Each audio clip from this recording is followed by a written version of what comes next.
Taylor Hughes, welcome to the Mindset Advantage podcast. I'm so glad you're here today, man. Thanks so much for having me, man. I've been looking forward to this conversation for a while. I love what you're doing. We're going to have some fun. I love watching your work. You're all over on Amazon Prime and YouTube, and you've just got such a great sense of humor and a smile that really is contagious for everybody that's around you. So I'm excited for you to be here today. I want to first start with, when did you first fall in love with magic? Oh my gosh. So I was lucky enough. We had a family friend when I was a kid who he wasn't a magician, but he knew some magic tricks. He was a stand-up comedian, and my mom asked him, could he do a show for my seventh birthday? And he was like, I can't do comedy, my comedy act for a 7-year-old. So he like cobbled together a little magic show, and he did the show at my birthday, and it like unlocked something in my brain. Like when I was real little, I was obsessed with special effects in movies. I thought that's what I wanted to do when I grew up. And I mean, I grew up in the 80s when it was like Back to the Future and Ghostbusters. So like every time I turned on the TV, there was something cool to see. And then I saw a magic trick, and I thought, this is special effects without any editing. It's like happening right in front of me. And I just got hooked right then. And what were those first couple of steps like? So you're 7 years old, you start to fall in love with it. How did it turn into, hey, I kind of like doing this, into, I really want to do this? Oh yeah. Well, it's funny, you don't when you're a kid, you don't realize that magic you don't realize that like magicians don't like to tell their secrets. I remember I asked this one guy, I said he did a trick that was so cool. I said, "How did you do that?" And he said, "I can't tell you." And I said, "How did you learn?" And he said, "Someone told me." And as a kid, I was like, "Well, that's just the meanest thing ever."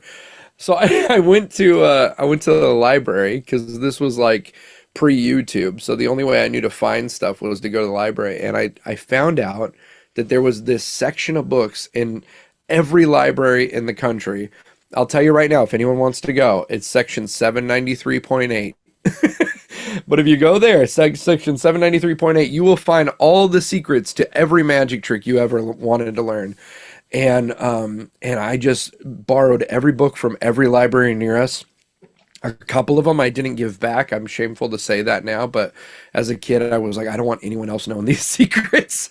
And that's how I got hooked on it, man. I just started playing around and learning stuff, and then was lucky enough as a kid that we lived not too far from LA, and we have a place in LA called the Magic Castle, and it's like this private club for magicians. So I got involved there when I was a kid, and it changed my life, man. All of a sudden, you're around these other people who are, it's like with sports or anything. You find your people who are into what you're into, and now it's like this whole world opens up that you didn't even know existed. And what was the time? I mean, I'm sure there was a moment when it went from, hey, this is nice and fun to do with my friends, to I want to make this a full-time gig, or I want to see if I can make some money with it. Bridge me, what's the gap there? How'd you go from one to the other? Well, it's funny. I started doing shows as a kid. My first paid show was when I was 10. My mom had a friend who was having a party, and they were like, "We will give you, 25 bucks and all the pizza you can eat." And I thought, I can't even believe this. Like, they're gonna pay me to watch me do magic. So I always did magic every opportunity I could as a kid, and it just became in like junior high and high school. It became my first gig. It was like my friends on the weekend would be, sitting at home playing video games, and I'd be going to other kids' birthday parties, and the parents would be shocked when like a teenager showed up to do a show. But it started going well, and I got to do more of it. And so I have, since I was 10 years old, I've always done magic and performance, as a portion of what I did to make a living. And then for the last 12 years, it's just been nothing but this, and I love it. What have you learned about, so I'm a speaker. We have a lot of speakers that kind of tune in. What have you learned about, one of the things when it comes to being a magician or being a performer, being a speaker, is it's just getting that trust with your audience as Yeah, soon as possible. And, there's a lot of, rabbit holes we could go down with trusting the magician, which sounds yeah, kind of yeah, funny yeah. saying out loud, but how do you create, there's such power within that first, call it 15, 30, 45 seconds when you take the stage, Taylor. How do you set your presence? How do you create trust? How do you start a program, or a show, if you will, Yeah. to know that it's going to go in the direction you want it to go? Ah, it's so good. It's funny, magic is almost counterintuitive to everything you want to do as a speaker because you want to draw people in, you want to gain trust, and you want to build this connection so that we can talk about some really important things, right? But magic in itself kind of separates you from people. It's look what I can do that you can't do. And now it's just annoying and it's unhelpful. And so I usually will start with like a self-deprecating joke because I want people to know, hey, I take what I do seriously, but I don't take myself seriously. And so I also want to, especially when I'm doing keynotes, I want to take away whatever idea they had of a magician, I want it to be gone, right? Jerry Seinfeld had this joke for years where he goes, here's magic. Here's a quarter. Now it's gone. You're a jerk. Now it's back. You're an idiot. Right. And I never want to use magic to push people away. I just like showing people things in a time when we feel like we have it all figured out.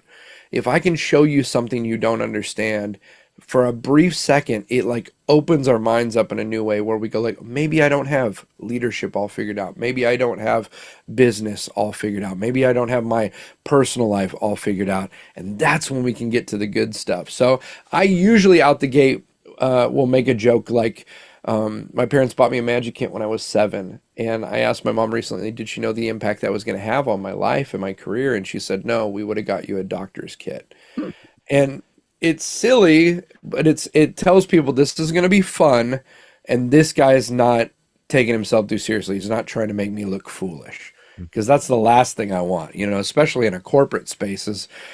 People are trusting you with the mic. You got to deliver, and you got to give them some things that are going to make life easier. So, What are the biggest things that you've learned about humor? I think there's probably magicians, performers, speakers that take the stage and they're really good at their facts, they're really good at their information, the content is really good, but I'd say they're not as memorable. The most memorable yeah. speakers, magicians, and everybody that's on a stage, the ones that are most memorable are A, ones that can tell really good stories, and B, Yep. ones that can make you laugh. And there's Yeah. an art to humor, which I'm sure that you can tell us a little bit about. What are some of the greatest lessons you've learned about humor on the stage? Yeah, I think some people think that humor detracts from like I've met some speakers who they feel like if they're joking or they're silly that people aren't going to respect them as an authority.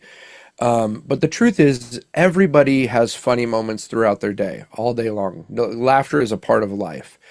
And I feel like adding humor into your show strategically or into your presentation, right? If you're a keynote speaker, adding the right humor at the right time. Again, it's a hack to open people up. It's a trick. I don't say hack in like a hacky way. I mean like it's a life hack, right? It's if we're talking about a topic that somebody's concerned about or they're feeling guilty of, right? Like if I'm a leader and we're talking about some leadership topics where I go like, maybe I haven't been the best with my team, right? That tightens people up. But when you laugh, there's a release that comes with it, right? And so a great speaker gives this kind of push and pull with humor and powerful content. And if you can get somebody to laugh in that moment when their shoulders drop, then when you drop some truth, they're gonna receive it better because it's not, it's fertile soil, right? Like if I'm all tensed up and you're telling me the greatest thing ever, all I'm thinking about is my insecurities or the rough meeting that I just had right before that, or the employee that I got to let go. And I'm trying to figure out how am I going to like, manage this relationship. This person is a friend, but also like just the reality of the work situation. People come into meetings with all sorts of different challenges. If you can appropriately use humor, it just helps us drop our shoulders and breathe a little bit. And that's when we can like start paying attention to what you have to say. Yeah, what would be your generic advice, Taylor, to the person out there who is a presenter and they don't consider themselves to be very funny, but they want to be able to crack a joke and let the audience kind of just relax a little bit? What's a perhaps a strategy or an action item that you would give to that listener? Yeah, so I think there's a difference between telling a joke and sharing a universal experience that's funny, right?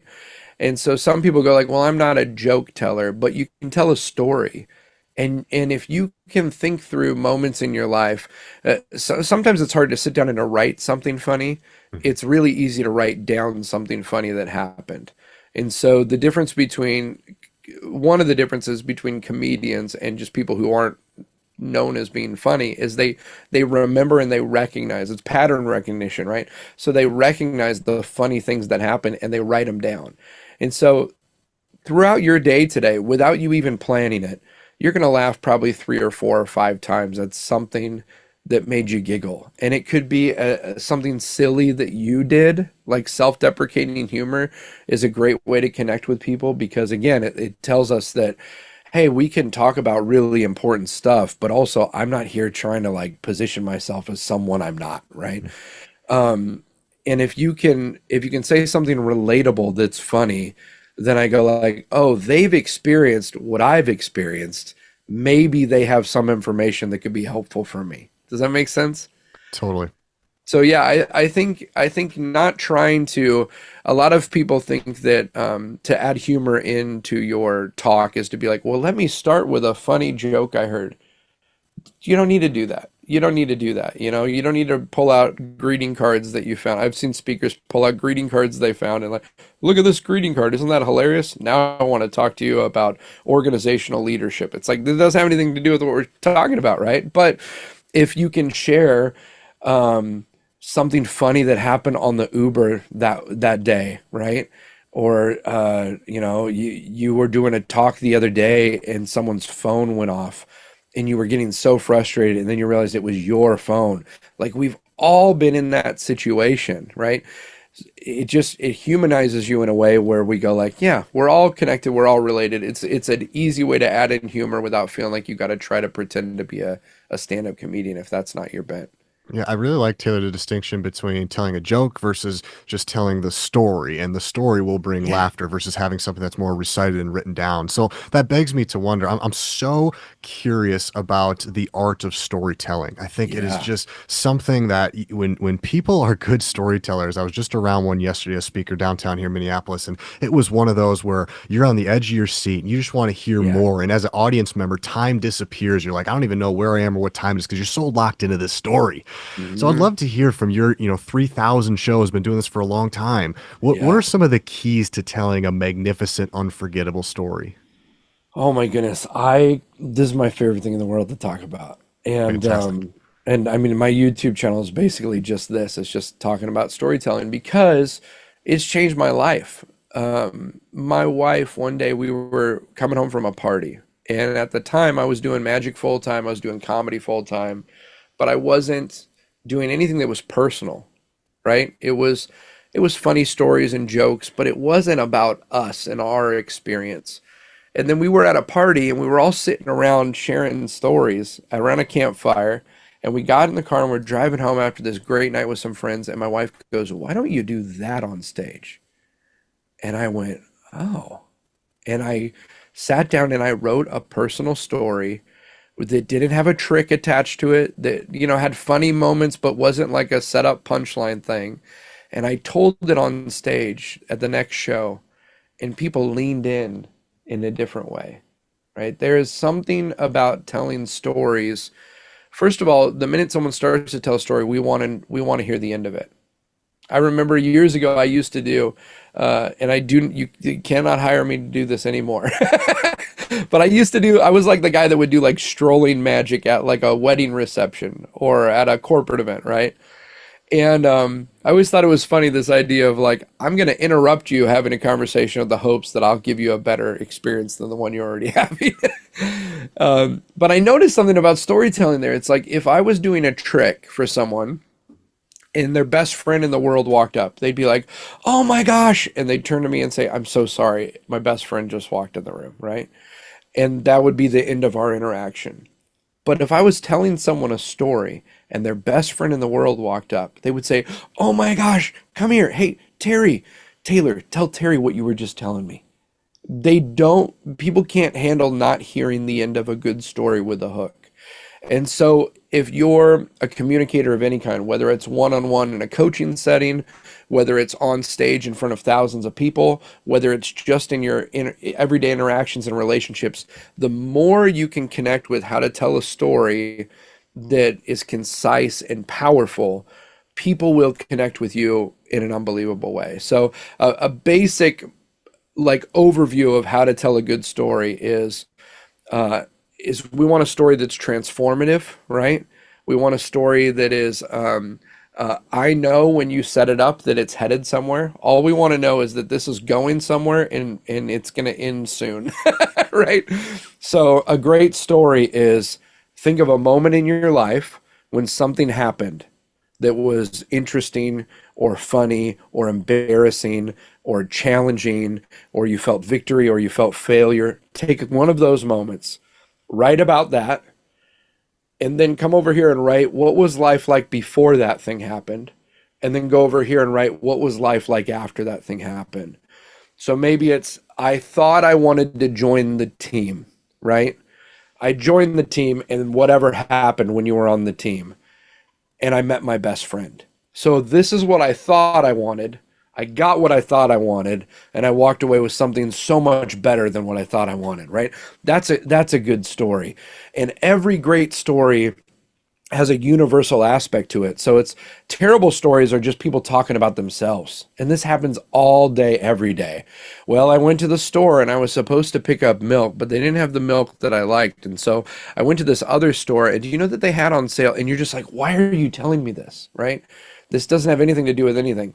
But if you can tell a personal story and identify what is it about your personal experience that has some universal truth that can be helpful to people, and so you're taking the spotlight off of you and you're pushing it on to that truth, then people go like, wow, that person, they shared this talk that just revolutionized my life. It's because the talk wasn't about them. I think too many speakers spend all their time trying to be really interesting and getting audiences interested in them rather than just finding out what people are already interested in and talking about that in a way that's different. So, That's yeah. fantastic. I think, and that's the art of it, is to tell the story that might be about you personally, but Yeah. make it so it's about them. Joe Weldon is a Hall of Fame speaker. He's been on the show a lot, or a show one time. One of the things he told me was try to eliminate the word "I" as much as you can in your Yeah. presentation, and replace it with the word "you." So I did all this, I did all this. Instead, replace it with "you can do this," or "how does this relate to you?" He has this phrase he Yes. says all the time when he's sitting in the back of an audience. He just wants to yell out, "Nobody cares," because at the end of the day, they don't care about you and your life as much, as harsh as that sounds. It's how does it relate to them? And there's a art and a flow of coming in and out of that. Taylor, we didn't prepare for this at all, but you're an improv Oh, guy. yeah. Could I put you on the spot to tell a story that you tell in your Hmm. keynotes or on stage that shows this? I think listeners understand, like, okay, it's coming in and out. Now I get it. I kind of get it. It's up in the clouds. Could I Yeah. put you on the spot to tell us, kind of go through what that looks like? Yeah, for sure. Uh, when I was a kid, my house was a creaky old house. It was like a type of house you'd see in a Harry Potter novel. It was built in 1901, and it had these two pocket doors that separated the living room from the dining room. And it was behind those doors that my parents would hide all our surprises for Christmas or our birthdays. And so the morning of my seventh birthday, I walked downstairs and those doors were closed. And my mom said, "Don't look behind those doors." All day at school, I was like, what's behind the door? Because that night, all my friends were coming over. We sat crisscross applesauce facing these two large pocket doors for my birthday party. And when the doors opened, it was a magician. And my parents had brought this guy to come do a show for my party. He did miracle after miracle. He levitated a table, he baked a cake in a kid's shoe, and we all ate it, no questions asked. It was the 80s. And then he did something that to this day is like seared in my memory as one of the greatest moments of my childhood. He took a single sheet of newspaper and he folded it into a funnel and he bent the end so nothing could fall out. And then he took a pitcher of milk and he began to pour the milk into the paper till every last bit filled the top. And a second later, he snapped his fingers, he dropped the paper, the milk was gone, and my life had purpose. And I became obsessed. I had to know how he did it. But like I said, magicians don't want to reveal their trade secrets to a 7-year-old. So I went to the library, and in that book, in 793.8, I found the secret. It was a magic milk pitcher. And I have it here. It was a secret pitcher, and it was designed in a way that if you took this pitcher and you filled it with milk and you set it up right, it would look as if you poured all this milk out, but it would do a trick.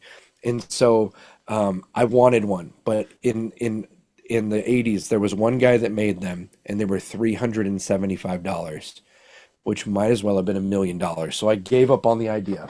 I gave up on the idea completely. For 3 years, I built tricks with stuff I found around the house till I booked Shannon Carter's 10th birthday party, and it was my big show. We're in the backyard, and I'm so excited to like practice my trick for the next day at Shannon's birthday party. And I tell my mom as I'm practicing, I go, I need a closer. I don't have a closer. So she takes me to the trick shop. And DJ, that day on the counter was something that was never there in all the other times I've been at the magic shop. It was the magic milk pitcher. And a guy was selling it. It was used. It was used. He didn't want it anymore. I don't know why, but he only wanted $15.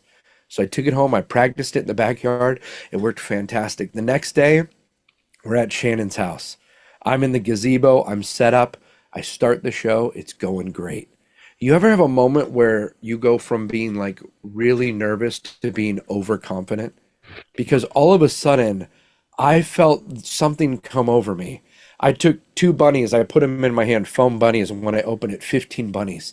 And people were like, this is the greatest thing I've ever seen. Two rings are apart, they're together. I'll walk amongst you that you may touch me. Like I'm feeling the power, right? And then it comes to the big finish. And I invite Shannon Carter to join me on stage for one final illusion. And Shannon walked up the gazebo steps and she sat on a little stool. And I took the paper and I folded it just like I had seen the magician do.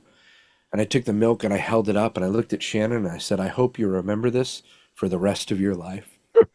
And I think she did, because in a moment of pure madness or genius, I held them both over Shannon's head and I began to pour the milk. And it was at the moment I began pouring the milk that I thought to myself, did I set this trick up? You see, if you set the trick up, magic happens, and if you don't, milk happens.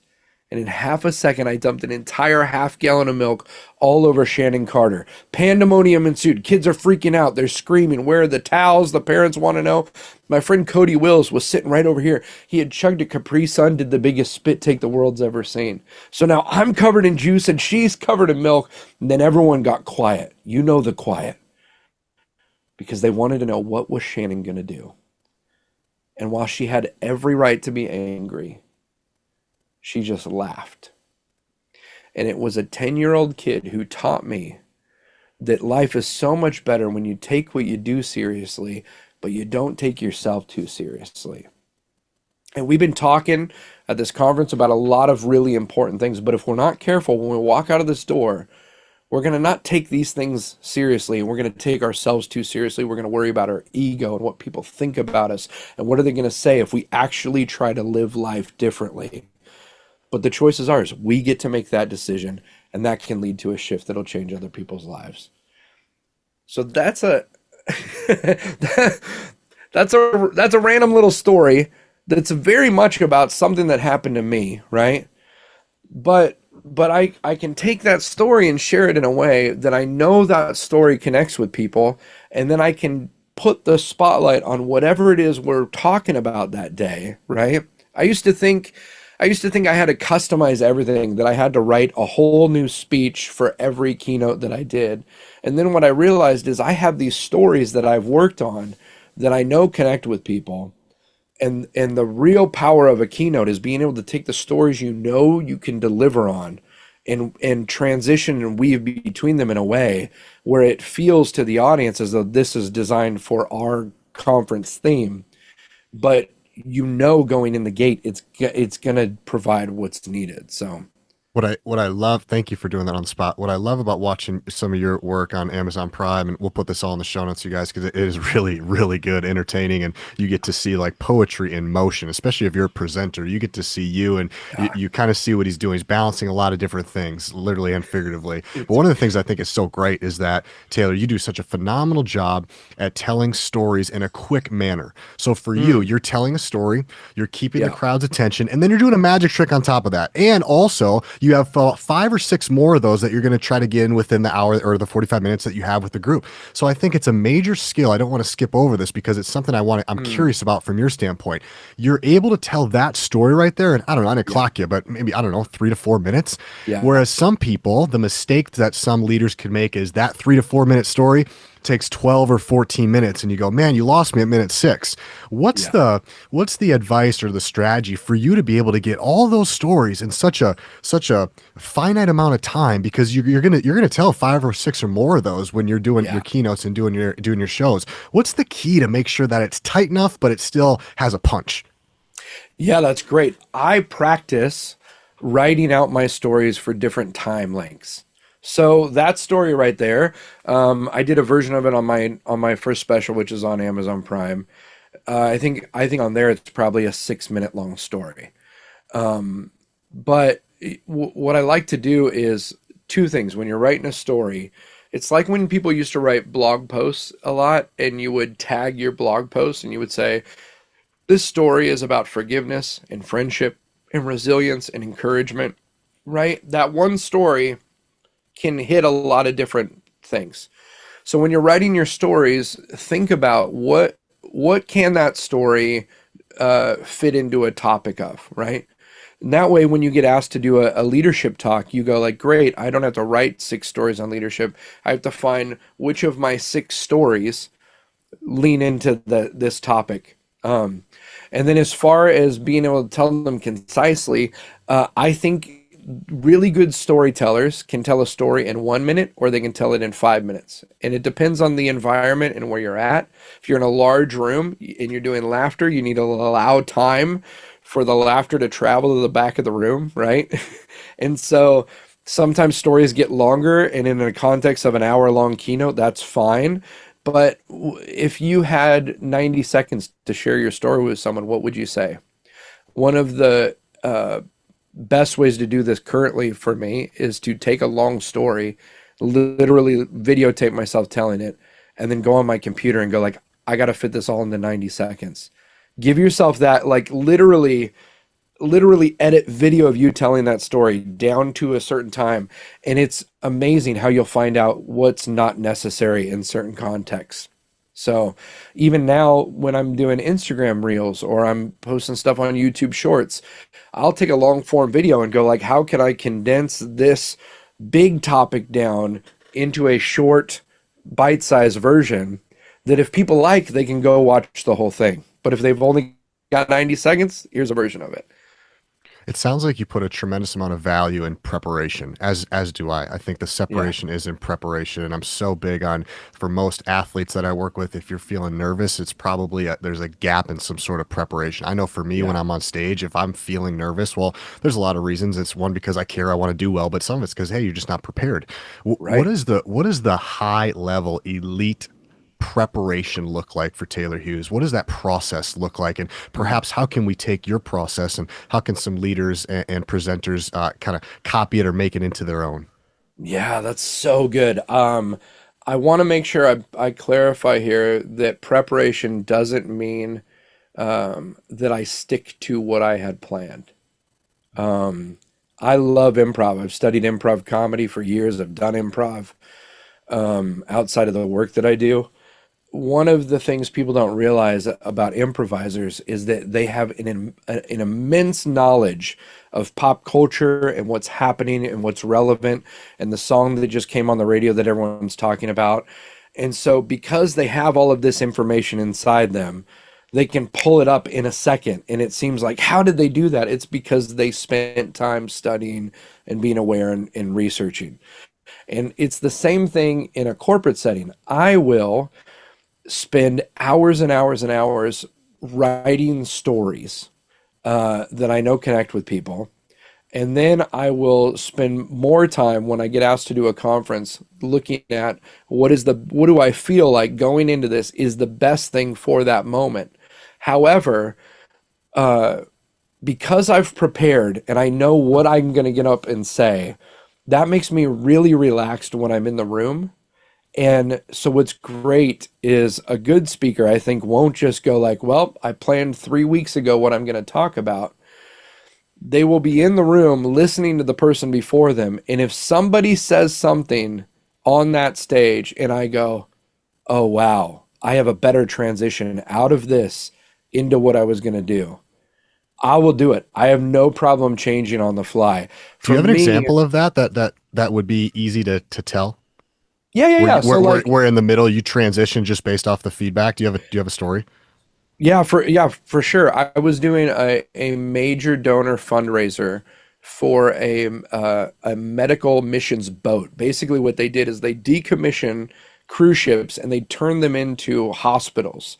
And they will float these hospitals into parts of the world where there are no hospitals, Wow. and doctors will come in and do surgeries on people who couldn't have it otherwise. Amazing. Amazing, right? So we're doing a conference to kind of share the story and invite people to participate either in volunteering or giving or whatever. I had planned a really funny bit that I was going to do because I was doing 3 minutes before they went to lunch. And as I'm in the room, the speaker who's on stage goes, you know what, we weren't going to show this till later, but I feel like now's the right time. And they showed a video that was gut wrenching. I mean, it was powerful, but it was like it was really heavy because it was telling the story of someone who who didn't have this opportunity and their life was lost. And so now, if I just got up and did my funny little bit, it would have been like slamming the brakes on the whole room. And a really good presenter, and especially if you're doing any MC work or you're fitting into a larger event, right? You need to know the tone of that room. And the key to being a great presenter, I think, is knowing where is this group when I walk into the space? Where do they need to be when I walk out? My job is to gently guide them from where we're at to where we're going. And so, in the moment, while this video is playing, it's a 4-minute video. I think in my head and I go like, okay, I got to get up there. I need to acknowledge the situation that we're in, right? I need to acknowledge the weight of this video. I don't want to slam the brakes on what the person that was up there was just talking about. But I also know that in 3 minutes when I get off stage, they got to go to lunch and then they're going golfing and they got to not feel horrible all day, right? And so, so what I did is I literally got on stage and out of the video and I said, wow, it's incredible to hear stories of what people are going through, but I'm so glad that in the midst of really hard challenges, that there are also really beautiful solutions. And can we just thank the team for the work that they're doing to not just recognize and take pity on people, but to have true compassion and to do something to put them in a different situation. So I've just acknowledged the weight of what we just watched, but I've also then put the spotlight on, but hey, there is hope, right? And now everyone's clapping, and it took this moment that could have felt really heavy. You give the audience a release they need to go like, oh my gosh, yes, we're here, we're part of the solution. And then I was able to slowly go out of that into something that was a little more lighthearted, right? Celebratory. And now, hey, we're gonna come back tonight. We got even more to celebrate, more great things to share with you. But let's head out. Let's have a great afternoon together. So that's an example of how you can just like read the temperature of the room and then just guide people into it. And I think too many speakers, they just think of what they're sharing as this isolated thing. And what makes for great events and impact and lasting conversations is someone who can read the room, walk in where everyone's at, and then say, hey, let's go together to this different place. And I think that's the level of preparation. Do you really understand your people? Do you really understand the company that's hiring Mhm. you? Do you just show up for to speak and then get out, or do you get there a little early? Do you walk around the school, or do you check out the venue and start to understand the people a little more? Yes, it's going to take more time, but you're going Yep. to be able to make an impact that's going to be far more transformational than just coming in and copying and pasting the message that you give to everybody. Right, right. And also being intentional with what opportunities you accept, right? There are some groups that I can't do that for. Right? There's some groups where I'm just like, hey, I just don't align with my kind of where my heart is and what I'm wanting to do doesn't gel with this group. So I'm not going to take a gig just because it's a good gig, because I know that I can't provide what needs to be provided in that environment. So I think that's a big thing too, is just being really choosy with like, hey, am I taking every gig because I need the dough, or am I being intentional and going like, I only want to partner with people who I can add value to, and I also agree with like the value they're adding. So Yeah, you and I both know as presenters in a little bit different industries, but we know that when we have a great crowd, man, we have something powerful. Like when you got people that are yeah, participating and they're into it, the sky's the limit. You have so much fun. yeah, And I'm yeah, sure yeah. you can just think about off the top of your hand, like, man, who are some of the best crowds I've been around?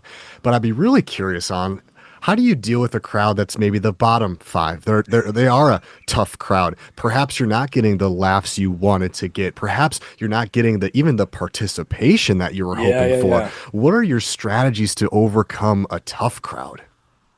Yeah, and it's so good that you asked that, because it happens often, right? There are more than you would think. You don't know what. I mean, I did a conference recently where like they literally the day before they found out half of the team got laid off. So they're in a room and half the people they thought were going to be there aren't there. Like it doesn't matter who you are. That's a heavy room to walk into, right? And it's also really hard to walk into a space like that and to try to elicit laughter. And so I had a shift years ago that really kind of changed everything for me with this. Is I don't think anymore I'm not going on stage to get anything from anybody. I'm not going out there to get a laugh. I'm not going out there to get them to applaud or to think I'm great. I'm going out there to give a gift. I'm going out there to drop off something that is highly valuable if they want it, right? So for somebody who's in a really rough scenario, to give them the opportunity to laugh is a beautiful thing.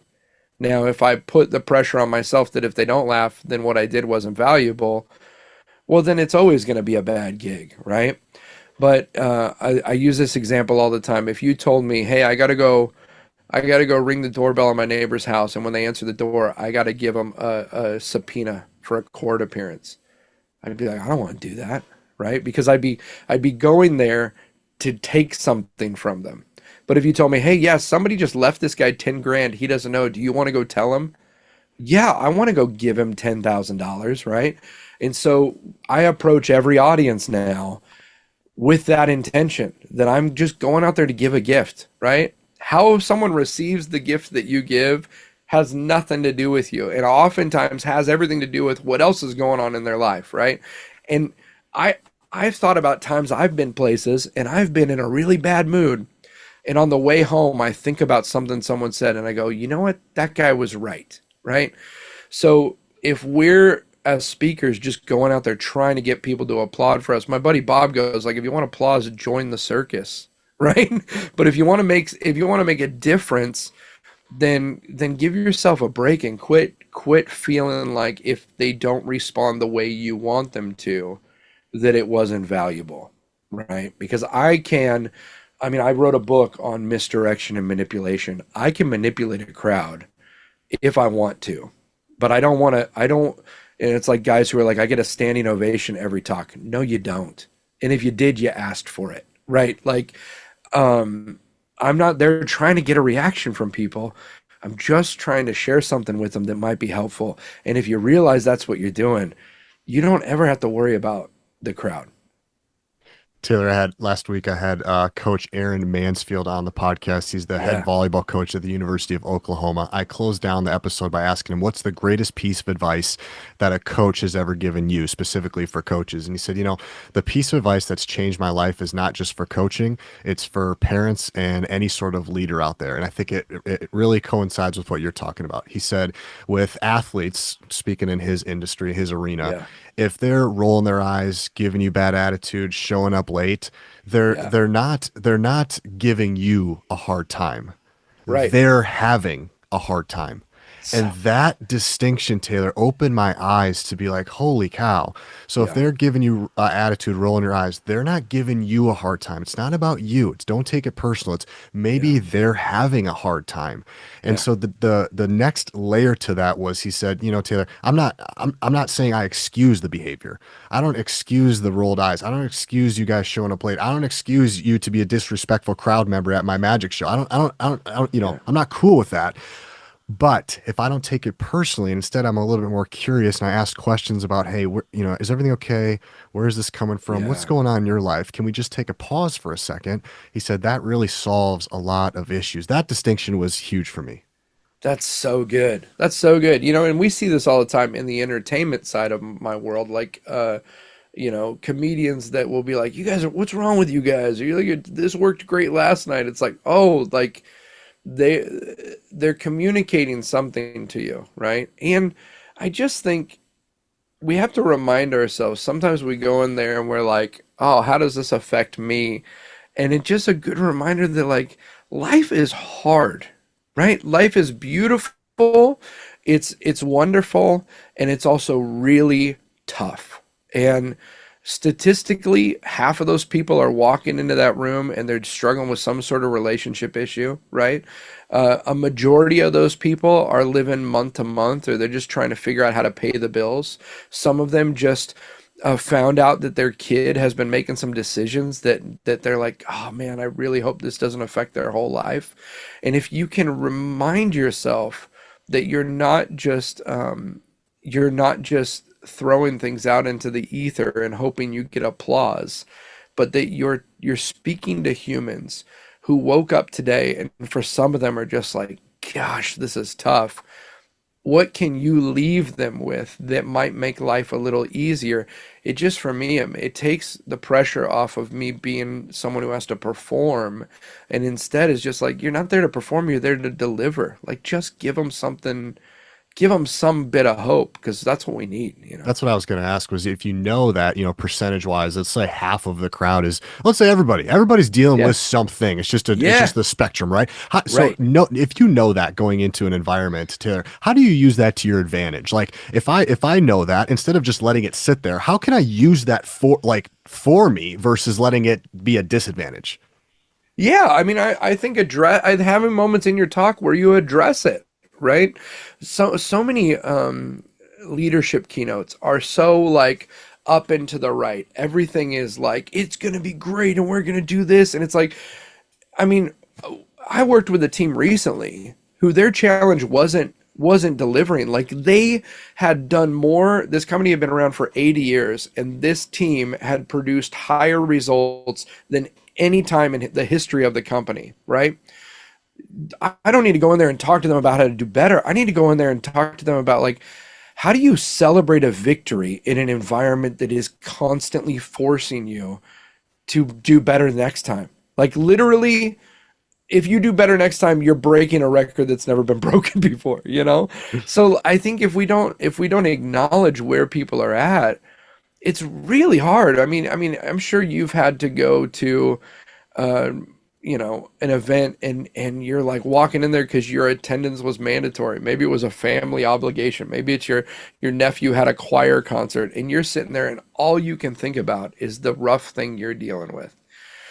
If somebody addresses that and you can acknowledge it and you can laugh about it, well, now I'm not just in my head thinking about it, right? So I think if you know that a team that you're talking to is really struggling, I mean, if you're doing talks for a sports team and they've had a really rough season, don't go in there and be like, we're the best, because they're all thinking we suck. Like acknowledge where the temperature in the room is, and bring some humor in to like take the pressure off, and then now we can go somewhere, right? Like it's like when you go to the mall and you're like, oh, I want to go get a pretzel, right?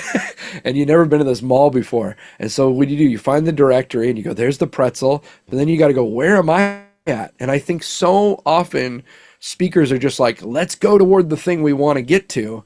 But it's like, well, where are we? Because if you just start wandering, hoping you find it, you're not going to find it. You got to address where are we at? And I think that's it's a good tool as a speaker to be like, hey man, if I know this team's having a hard time, great. Let's talk about the elephant in the room so that now we can think about something else.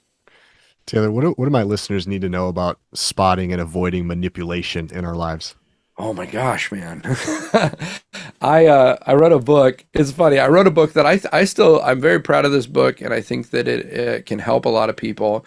I also realized that nobody wants to acknowledge that they're being manipulated, right? It's a very tough topic, but basically, I wrote a book on how the same techniques that I use as a magician to entertain have snuck into every other aspect of our life, from business to marketing to family to politics to even church. Like if we're not careful, people tend to manipulate one another. And so what are some things you can do to make sure you're not manipulating someone else and also safeguard yourself from being misdirected in your own world?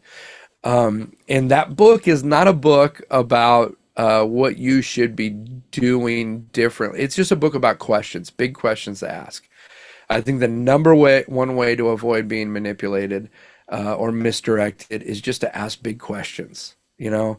And sometimes, I'll give you this example. When you were a kid and you were learning to tie your shoe, you ever see a kid lately, like they're trying to tie their shoe?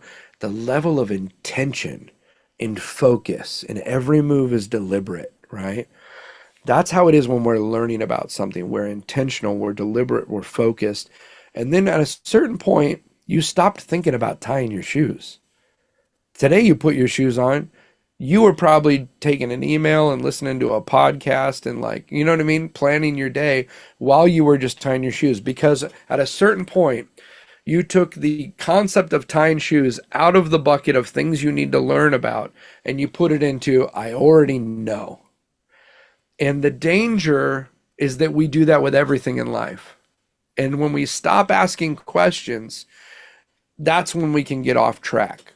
And so I think once you feel like oh, I know everything there is to know about this person and I don't need to like try to get to know them any better, that's when divorces happen. You know, when you start to think I know everything about business and leadership and I don't need to grow and develop anymore, that's when people get way off track from the vision they set out to build, and they started creating a business that is just not in alignment with who they say they are. And so I think the best way you can avoid manipulation or being misdirected is just ask questions, right?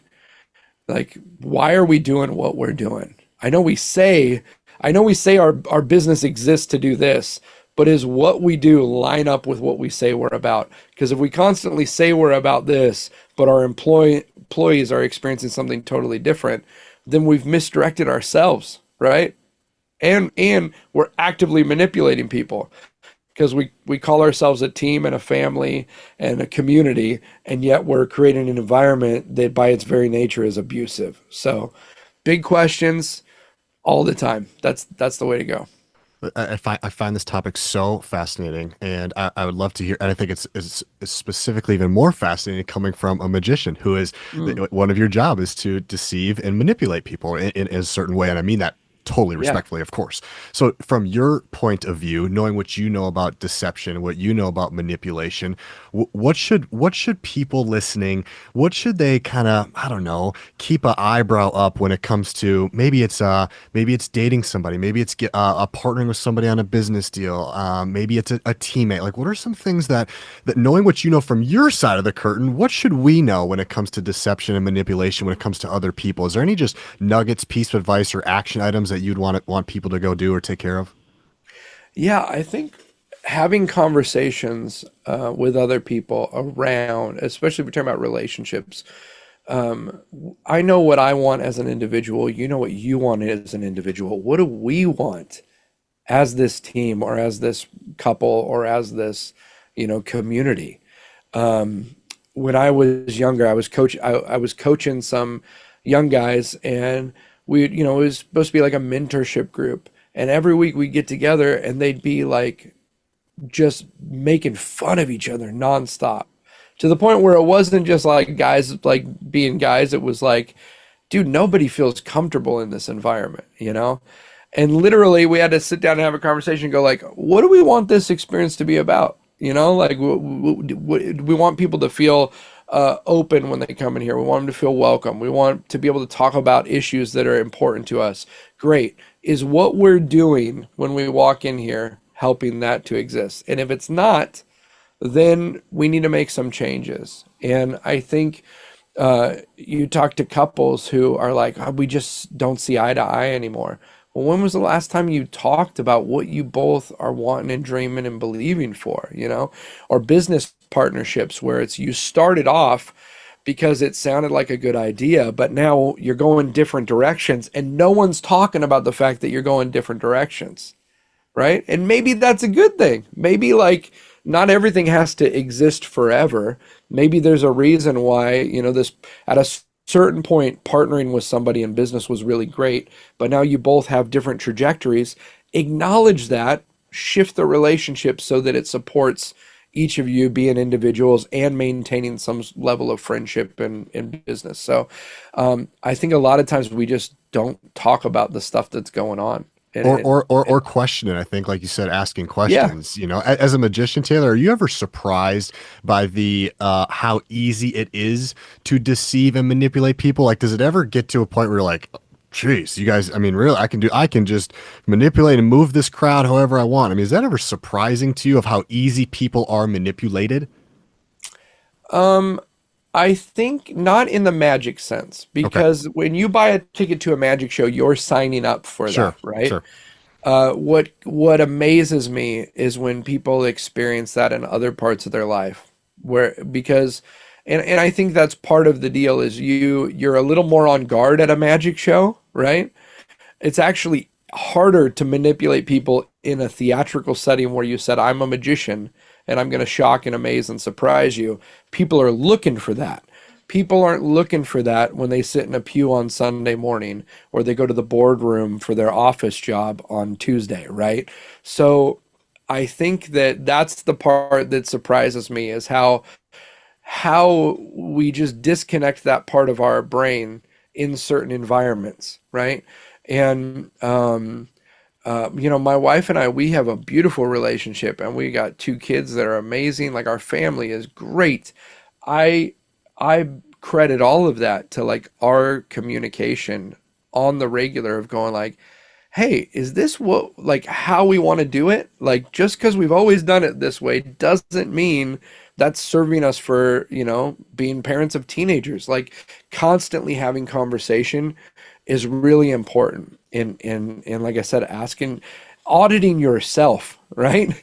Some people get to a point in their career where they're like, golly, I built this whole thing and it's not what I wanted. Well, it's because you were really intentional at the beginning and then you just went on whatever, you know, trajectory that sent you on and never went back and went like, is this, am I really doing what I want to do? You know, if I kept doing what I did when I started performing, I would be the most popular children's birthday party magician in the world, you know? And that's great, but that's not what I wanted to do ultimately. And so I had to make tweaks and changes along the way, and it constantly came from examining is who I am today, who I want to be, you know, down the road. And I think sometimes we don't give ourselves permission to just go like, just you asked about the best piece of advice to the guy you talked to last time on the pod, and my buddy Bob Goff, who has been like one of the biggest heroes in my life and inspirations in my life, he said to me one day, just because you can do something doesn't mean you have to do it. And I think that for years you find success in something, it's really hard to let go of stuff you're good at. But at any point, you can just decide, yeah, I don't want to do that anymore. I'm going to do something different. And I think that whatever business, whatever area of the world you're in, I think you can just decide, yeah, what do you really want to do, and then just do it. Yeah, phenomenal piece of advice. Taylor, as we close down, man, I could listen to you tell stories for days. I love your storytelling ability. I'll put you on the spot one more time. As we close Oh down, man. is there a Yeah. sending off type of story? I don't care how long it is, man. I'm sitting here and listening. Is there a send off story that you would want to leave me and my listeners? Oh my goodness. Well, we were just talking about, I always think about what have we been talking about. We were just talking about, you know, doing what you want to do. And when I was a kid, were your parents big on like, when I'm gone, don't leave the house. Like, don't. Growing up in the 80s, like my parents were like, don't go outside when we're not home. And I had a bunch of sisters, and my sister Cindy one day was like, let's play follow the leader.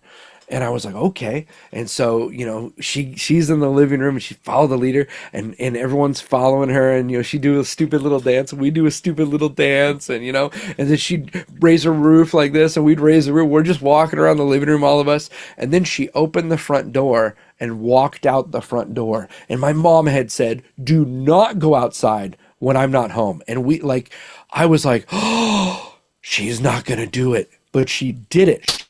She walked right out the front door, and I walked right after her. And then my sister behind me, she walked right out, and now we're all out front. And I was like, who even are we? Like, we don't do this, but she did it, and so I'm doing it. And then she walked to the curb, and we live right across the street from a big park. And she started walking across the street. I didn't even have my shoe. None of us had shoes on. We're just like, what is going on? I can't believe. But I felt this rush. It was the first time I was like naughty, like that I can remember, where I was like, my mom said, don't do something. And I literally did it. Right. And I felt like the rush that Marty McFly must have felt when he hit 88 miles per hour in the DeLorean. I was like, I'm a different man. I'm like 6 years old walking across the street to the park. And now we're playing Follow the Leader and we're having a great time. Well, what we didn't realize, we have these barbecues. Back in the 80s, nothing was safe. And so we had these charcoal barbecues that they'd grill out at the park, and then they'd have like almost like a hinge that they could dump the old coals out, right, and put new coals in. And you're supposed to wait till they cool down, but the person who was there at the park before us didn't wait. They literally just dumped out. So there's just hot coals on the ground. So now we're all like following my sister Cindy, and we're doing little dances and making silly sounds. And then she goes, yeah! And we all just like, yeah! We didn't realize she is literally leading us through like a Tony Robbins experiment, like hot coal. We're all just walking on these hot coals.